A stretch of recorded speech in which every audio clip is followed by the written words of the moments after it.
मित्रों, राम राम। मेरा भारत मेरी बात चैनल पर आपका स्वागत। आज के इस अंक में हम बात करेंगे नेपाल में हुए जो विद्रोह या क्रांति और सत्ता परिवर्तन के बारे में, क्योंकि नेपाल में एक ज़ेनजी नाम के आंदोलन ने रूप लिया और कहते हैं कि वहाँ पर जो सोशल मीडिया साइट्स हैं उनके ऊपर जो वहाँ की सरकार ने पाबंदी लगाई थी उसके विरोध में एक आंदोलन हुआ। लेकिन उसका कोई एक कारण नहीं होता, कारण कई प्रकार के होते हैं। और वहाँ पर सोशल मीडिया जो साइट टिकटॉक और जो चाइनीज ऐप थी वो बैन नहीं थी। तो वहाँ बात चली नेपो बेबी और भ्रष्टाचार को लेकर, वहाँ के नेताओं को लेकर। तो वहाँ पर एक आंदोलन चला और अब भगवान का शुक्रिया है कि वहाँ पर एक पहली महिला प्रधानमंत्री के केयर टेकर प्रधानमंत्री के रूप में, जिसका भारत के साथ भी गहरा रिश्ता है, वो प्रधानमंत्री बन गई है।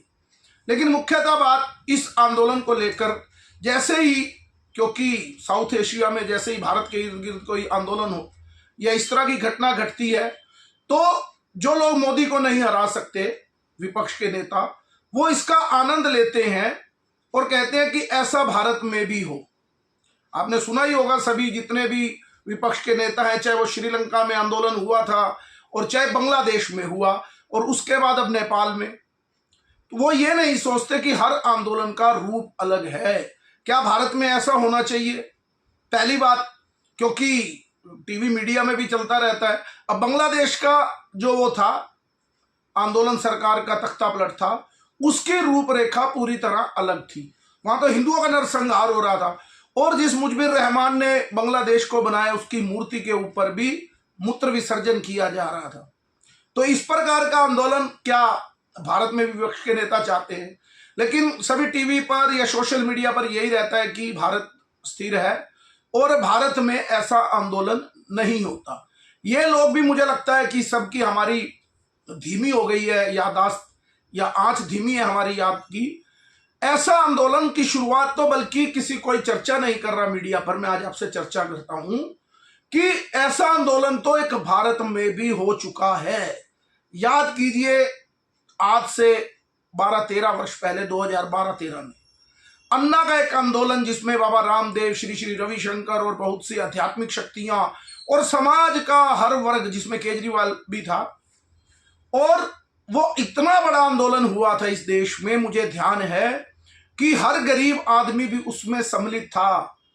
कोई ढोल नगारा बजाता है, कोई बैंड का काम भी करता है, तो वो फ्री में सड़कों पर अपना बैंड बजाते हुए विरोध सरकार के, जो कांग्रेस का भ्रष्टाचार था उस समय का, उसके खिलाफ पूरे देश जन आक्रोशित हो गया था।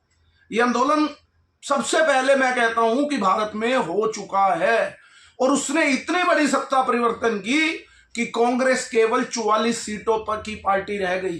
किसी ने कल्पना भी नहीं की थी कि कांग्रेस 100 सीटों से भी कम हो सकती है, लेकिन कांग्रेस उस आंदोलन के कारण केवल 44 सीटों पर रह गई। साउथ में भी कांग्रेस का जो थोड़ी बहुत सीट आई थी वो पंजाब और थोड़ा साउथ में बच गई। तो ये स्थिति पूरे के पूरे प्रांतों में कांग्रेस साफ हो गई थी। 0-0 सीट आ रही थी, चाहे वो हरियाणा हो, चाहे वो महाराष्ट्र हो, और चाहे गुजरात हो, मध्य प्रदेश हो, 1 सीट 0 सीट, इस तरह की स्थिति कांग्रेस की बन गई 2014 के चुनाव में। यानी उसकी परिणति ये थी। बस इतना फर्क है, क्योंकि वो आंदोलन राष्ट्रवादियों के हाथ में था, शांतिपूर्ण आंदोलन था और वो व्यवस्था और सत्ता बदलने के लिए था कि अब हम कांग्रेस को सहन नहीं कर सकते। लेकिन ये जो बाकी आंदोलन हुए, इसमें हिंसा हुई, क्योंकि जब हिंसा होती है, हिंसा वही लोग करते हैं जो इस राष्ट्र को अपना नहीं मानते। सरकार की सोचते हैं कि चीज है, इसको तोड़ दो, इसका हालत खराब कर दो, आग लगा दो। क्यों? क्या कोई अपने घर में आग लगा सकता है? लेकिन कोई भी अपने देश से प्रेम करने वाला व्यक्ति अपनी जगह को आग नहीं लगाएगा, उस संपत्ति का नुकसान नहीं करेगा।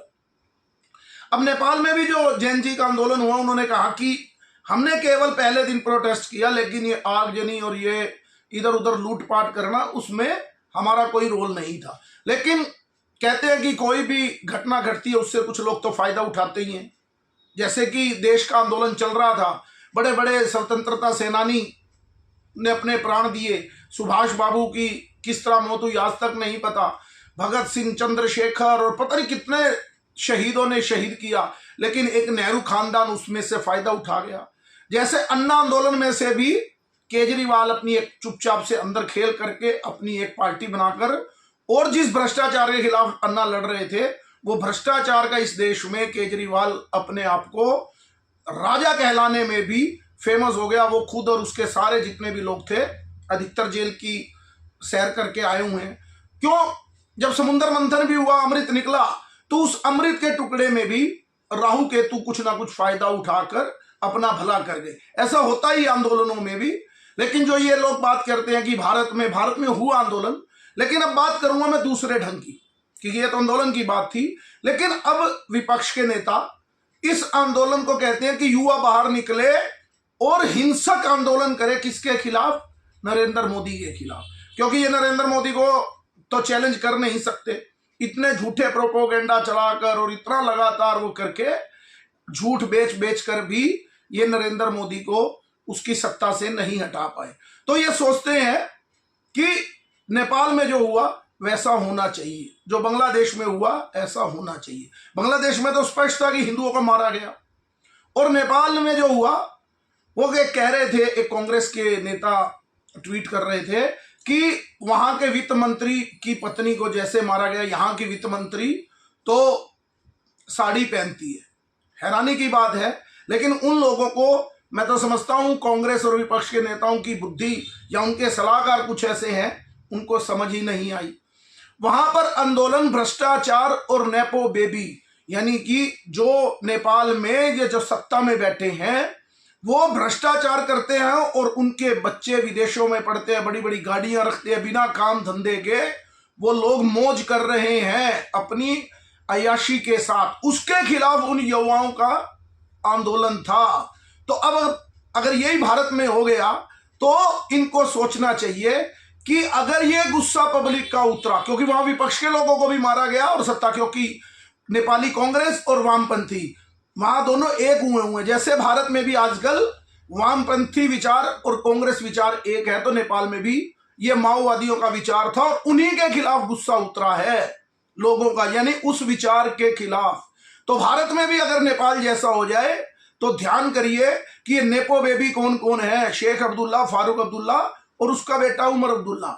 यूपी में आएंगे तो अखिलेश यादव, मुलायम सिंह यादव और धर्मेंद्र यादव, कल्पना यादव, डिंपल यादव, यादव पता नहीं कितने प्रकार के चाचे के बेटे हैं, 5 तो सांसद ही हैं ये। तो इनके खिलाफ गुस्सा उतरेगा। बिहार में जाएंगे तो लालू यादव, राबड़ी यादव, तेजस्वी यादव, तेज प्रताप यादव, तो ये हैं। और पश्चिम बंगाल में ममता बनर्जी, उन्होंने शादी नहीं की तो उनकी कोई संतान नहीं, लेकिन वो भी अपने भतीजे को लेकर राजनीति कर रही है परिवार में ही। और जो संजय राउत बार बार कह रहे हैं, तो उसमें क्या हुआ, बाल ठाकरे थे तो उनके बाद उद्धव ठाकरे, उद्धव के बाद आदित्य ठाकरे। यानी मेरे कहने का मतलब हरियाणा में भी देवीलाल, ओम प्रकाश चौटाला, आदित्य चौटाला और क्या नाम है उसका, दुष्यंत चौटाला, यानी एक ही परिवार। अगर परिवार के खिलाफ ही गुस्सा अगर लोगों का भड़का नेपाल की तरह, तो इनको सोचना चाहिए कि इनके साथ क्या बीतेगी। क्योंकि भाजपा के लिए तो कोई समस्या है नहीं, नरेंद्र बेबी का कोई नेपो बेबी जो चल रहा है, तो इंडो बेबी यानी भारत में ऐसा तो है नहीं। क्योंकि कितने भी अब नायब सिंह सैनी हो, मनोहर लाल खट्टर हो, शिवराज सिंह चौहान हो, कितने मुख्यमंत्री हटे, उनके बाद उनके परिवार का नाम ही नहीं। प्रेम कुमार धूमल जो वहां हिमाचल प्रदेश के मुख्यमंत्री थे, उनके बेटे तो बड़े कद्दावर नेता हैं भारतीय जनता पार्टी के, अनुराग ठाकुर, लेकिन जयराम ठाकुर को मुख्यमंत्री बनाया गया। लेकिन यहां तो पीढ़ियां की पीढ़ियां, चाहे स्टालिन के बाप करुणानिधि स्टालिन और उदयगिरी, कहीं भी आप जाएंगे तो परिवार है। क्या कांग्रेस खुद ये चाह रही है, क्या कांग्रेस खुद ये चाह रही है कि भारत में भी नेपाल की तरह जिनके बच्चे बिना कुछ किए, रॉबर्ट वाड्रा जैसे जो एक कबाड़ी का काम करते थे और राजा बन गए, इनके साथ ऐसा हाल किया जाए? लेकिन ऐसा भारत में ना हो सकता, ना होना चाहिए, क्योंकि हिंसा किसी का जवाब नहीं।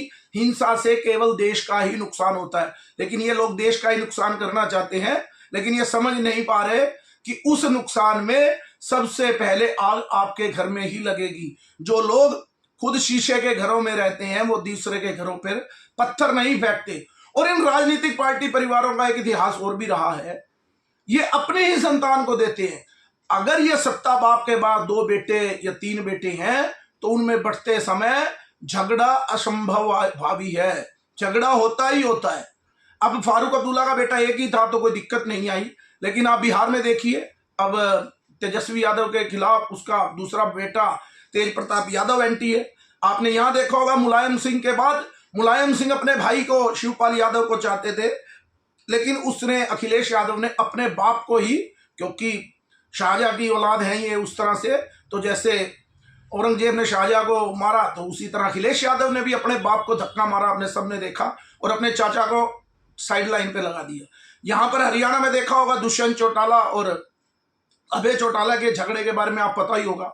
बाला साहब ठाकरे जो हिंदू हृदय सम्राट थे, उन्होंने भी जब अपनी गद्दी, क्योंकि स्वाभाविक रूप से उसके अधिकारी तो राज ठाकरे थे, लेकिन उद्धव ठाकरे को दी क्योंकि वो उनकी अपनी रियल संतान थी, तो वहां पर भी झगड़ा हो गया। राज ठाकरे पूरी तरह से साइड लाइन कर दिए गए। आप कहीं भी जाइए, किसी भी जगह, जैसे स्टालिन के भाई बुई वो सबको छुट्टी कर दिया गया। यानी कि ये लोग अपने परिवार में भी आपस में झगड़ा करे बिना नहीं रह सकते। ये पारिवारिक पार्टियां भी अपने भाई के बेटे का उसका अधिकार भी उनको नहीं देना चाहते, तो ये किसी जाति का या किसी का क्या भला करेंगे। लेकिन इनकी तमन्ना है तो कि नेपाल में जो हुआ भारत में हो जाए, लेकिन ऐसा भारत में अभी संभव नहीं है।